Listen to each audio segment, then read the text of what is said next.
Hey, what's up everyone? This is Isaiah from Player Development. We're here with the Face Off today, where we have two people from different backgrounds talking about their thoughts on a controversial subject facing sports right now. And today we're going to be talking about the idea of athletes kneeling in protest during the national anthem. So as usual, comment, like, and subscribe, and let's get into it. The format of this face-off is simple. I will present a statement, and each person will agree or disagree with that statement, and have an opportunity to explain their answer. Hello, my name is Aaron Griffith. I'm a professor of philosophy at the College of William and Mary, where I specialize in metaphysics and also philosophy of race. My tie to sports is that I was a college athlete. I played baseball in college, and just a kind of general sports fan as well. My name is Ray Courtwright. I'm originally from San Antonio, Texas. Currently, I serve in the military. I played varsity football, track, baseball. I was in club ball as well. I'm a huge fan of the Texas Longhorns and the Dallas Cowboys. I follow them quite a bit. Question 1. If able, everyone should stand for the national anthem. My thoughts on the ability to stand for the national anthem is more that it's a tradition. In the military, one thing that holds strong is the traditions that the military carries over. Think of things like the flag and what it represents. I just find it hard that, the traditions that we've been used to for so long, centuries later, that all of a sudden it's decided that some people don't want to be part of it. And I know this is getting into another subject, but you think about Colin Kaepernick and how he started this whole movement about kneeling for the flag because he wanted to get his thoughts heard. It comes down to, is that the right forum for that? Because I feel like there's other forums that people could, debate that or get their point across. But using something that's traditionally been a part of this nation to bring us together is now being used to pull us apart. I have a hard time justifying that. So I think we're part of a country as a whole. I don't really buy into the fact that you have to kneel during the national anthem to get your point across. All right, so I said that I disagree with the idea of requiring standing for the national anthem, and I think what's behind that is more the idea of mandatory standing or kind of forced standing that I would object to. So I just don't think patriotism, support of the military is something that you want to force on people. And, all that said, I don't think that we should not play the national anthem. I think it really is a way that people express their patriotism, support for military members. So I'm all for that freedom for that kind of expression. But I also think if it's an issue of freely expressing your love for the country, I also think that people should have the freedom also to dissent, to disagree, to express their opinion. And I think that's just like the values of America. I think that's an American ideal is freedom of expression, freedom of conscience. So I think that people ought to be free to stand or not stand, as they see fit. The national anthem should be played before sporting events.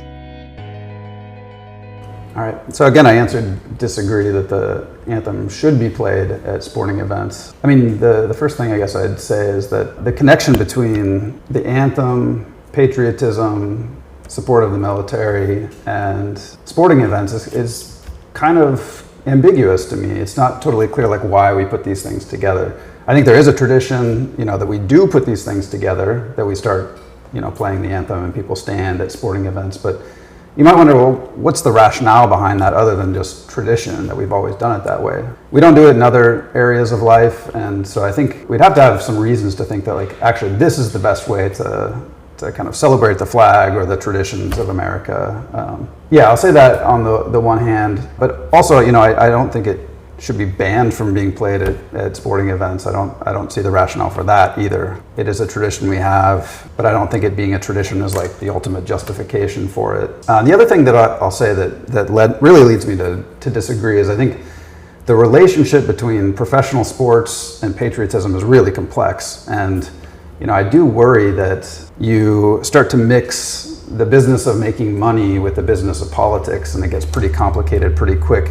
So I mean, just for example, like in 2015, John McCain and Jeff Flake, the senators from Arizona, revealed that the Department of Defense was paying millions of dollars to different sports leagues for the promotion of military, so like military appreciation nights, paying singers to come sing the anthem, things like that. And so it just starts to get really complicated that, you know, the government is starting to pay businesses who are in it to make money to promote certain ideals.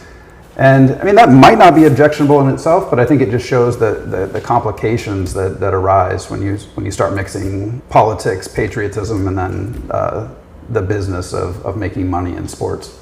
I really enjoy what he said. I think it makes good sense. However, being in the military, man, it's hard for me to get away from the idea that some of these traditions have been going on for long periods of times. Our parents, our grandparents, our great-grandparents have been practicing this for a long while. And for me to kind of dust it off and say that that's not part of our life, there shouldn't be like a connection to it. As in saying like, hey, if you don't stand for this, then you're not patriotic, but you still enjoy the sport.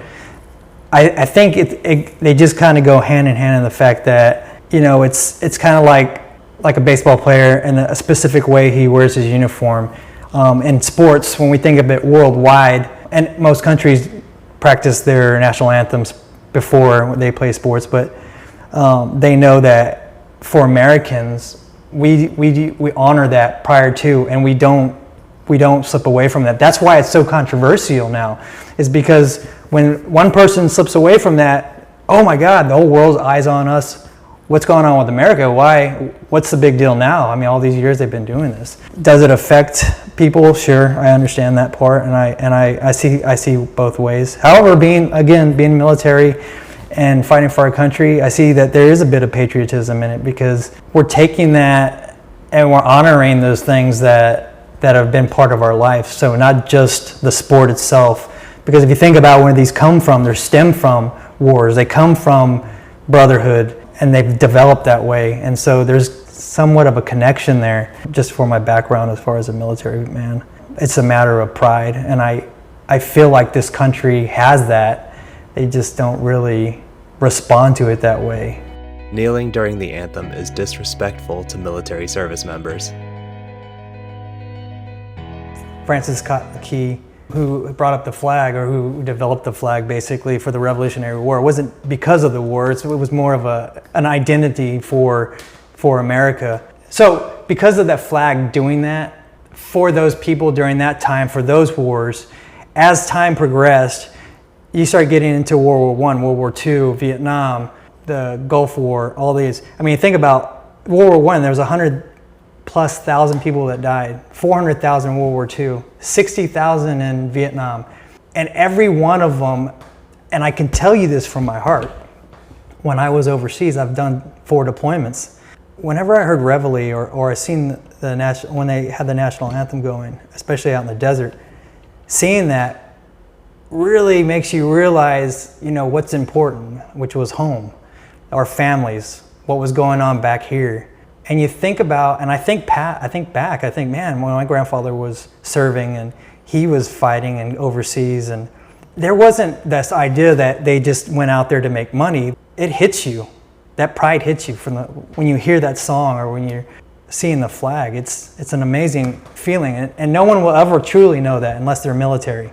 And you think nowadays there's 1% of the US is military folks. There's 200,000 reserve and active duty. And then you think that there's probably 17,000 veterans currently, a pretty significant percent of the US that I guarantee are on board or understand how important it is to stand for the national anthem.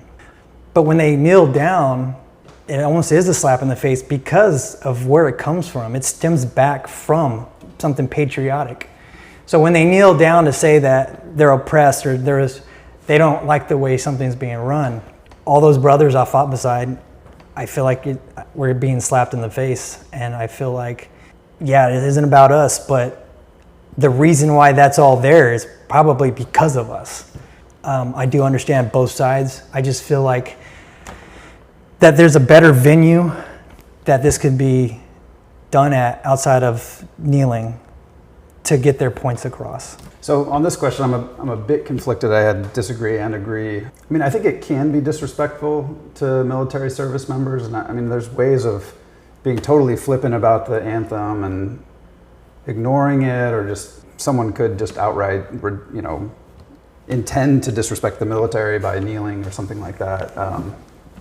So I certainly think that not standing could be a show of disrespect to the military. But one point I want to make is that the anthem and standing for the anthem is associated with lots of different things. So the flag, general patriotism, the ideals of America, its history, military service members, veterans, sometimes local law enforcement gets roped into this too. And so it's hard to tell exactly what people are honoring or disrespecting when they're standing or kneeling, if they are disrespecting at all. So I think it's really tough to just say from the outside whether someone is disrespecting military members by how they act during the playing of the anthem.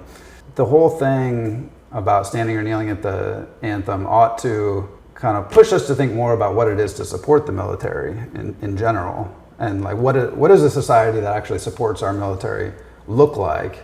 And is it really going to be hinging on whether or not people stand at the national anthem? I mean, for my money, I'd rather have a society that actually values military members and veterans, that provides them health care and that looks out for them both physically and mentally when they come back from deployments, things like that. Excuse me. So I mean, in a sense, the standing for the anthem is kind of down the line in terms of respect, patriotism, support of the military. I think they're just kind of bigger fish to fry in a lot of cases, more significant and consequential ways in which people can show support of the military. Brittney Griner deserves protection from the US government despite her many protests against national symbols such as the flag and the anthem. Okay, so to start, I was kind of neutral on the question because several reasons. One, because of my military background, I have 20 years in almost. The standard or the regulations, in my opinion, are the regulations. If you go into a country and you're unfamiliar with the laws, yes, it's an accident. However, if that was their law, even though I support our Americans coming home at all costs, whatever the judicial system expects or says to them, I feel like they need to follow it. I feel like it's kind of under the table when politics get involved and they start trying to, especially when they're trying to get two convicts over here swapped for her and one other gentleman. And obviously it's not an even trade because these guys one's a major hacker for Russia and the other one is I forget, he's a spy, I believe. But on the other hand, I do truly feel for her. I think she was in the wrong place at the wrong time. It was just a bad decision.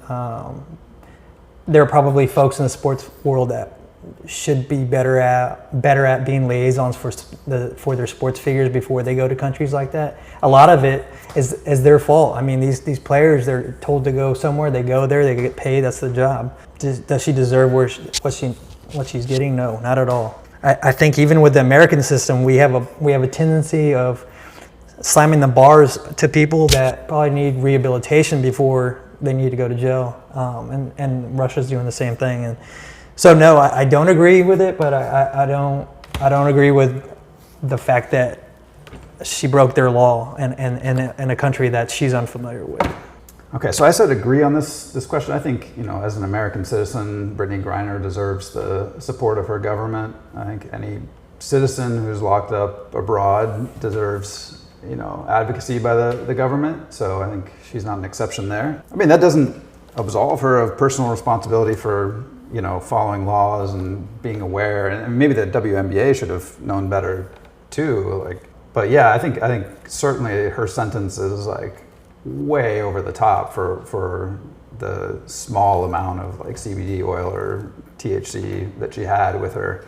And it gets complicated because of the political aspect of all of this, and who knows what Russia, the motives behind this are, and so it's difficult. And I don't claim to know at all what the government should do in terms of prisoner swaps or anything like that, but because the penalty was so heavy, 9 years. That's crazy. It's just, it really is crazy. I think the government should be, just as a matter of justice, doing what it can to shorten her sentence or get her out in some way. And I think, her protests, like, that's besides the point. I think, being American is sufficient for the government to come to her aid. Again, dissent is part of the American tradition, and I think that she's well within her rights to do that sort of thing. And I think the fact that she made a mistake overseas shouldn't, condemn her to 9 years in prison. That's just too far to me. Hey, thank you guys so much for watching this video. As always, we welcome your feedback. Go ahead and comment below what you think about this really difficult subject. Like and subscribe to stay in the loop on future conversations we have. Special shout out and thank you to Williamsburg Christian Church for letting us use their facilities, as well as for Aaron and Ray for sharing their thoughts and their beliefs on a really difficult subject. Catch you all next time.